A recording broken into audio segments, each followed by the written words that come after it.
jika masih punya utang puasa dan tidak cukup untuk melaksanakan puasa Arafah, apakah harus mengqadha terlebih dahulu atau puasa Arafah? Saya secara pribadi lebih cenderung untuk mengqadha dulu, niat qadha puasa yang Ramadan yang belum ditunaikan, karena qadha itu sifatnya wajib ditunaikan, ya, karena mengganti yang wajib dia jadi hukum wajib, hanya kewajibannya luas terbentang dari mulai pasca Ramadan, ya, jadi setelah satu Syawal haram hukumnya puasa karena Idul Fitri, setelah itu terbentang sampai masuk lagi akhir Sya'ban menjelang ke Ramadan, yang kalau ada di tengah-tengahnya hari tertentu nggak boleh puasa, di situ saja nggak boleh puasa, seperti Idul Adha tanggal 10 Dzulhijjah, kan? Nah, kemudian yang lain-lainnya terbentang sampai dengan masuk akhir bulan Sya'ban.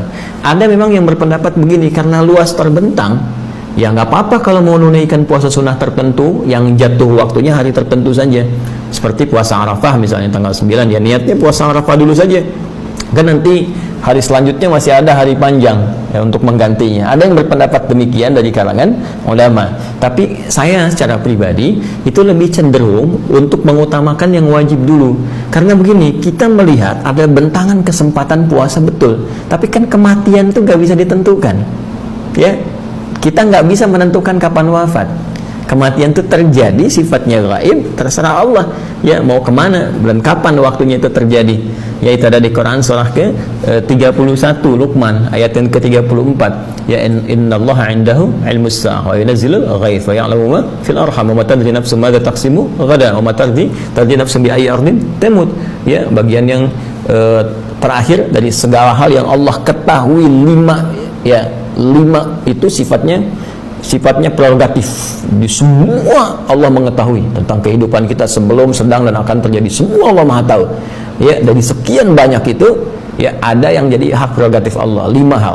Satu, pengetahuan tentang terjadinya kiamat, itu hanya milik Allah, nggak dibagi kepada siapapun, ya, detiknya, menitnya, jamnya spesifik. Kemudian segala hal yang ditetapkan di dalam rahim ibunda, ya, segala hal tentang qadanya, kadarnya, dan sebagainya, ya. Kemudian juga tentang menurunkan, mengatur cuaca, karena itu tidak ada kepastian cuaca, yang ada perakiraan cuaca.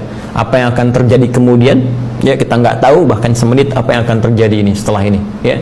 Yang terakhir, kapan dan di mana kita wafat. Nah, karena kita tidak bisa menduga kapan di mana kita wafat, maka kita harus mengerjakan amalan prioritas dalam hidup. Karena itu kalau ada yang nggak penting, nggak usah dikerjain, ya. Apa-apa yang nggak penting dalam hidup kita sisihkan, ambil yang pentingnya. Nah, itu nanti ada amalan prioritas. Dan kalau ada sama-sama penting, cari yang paling prioritas.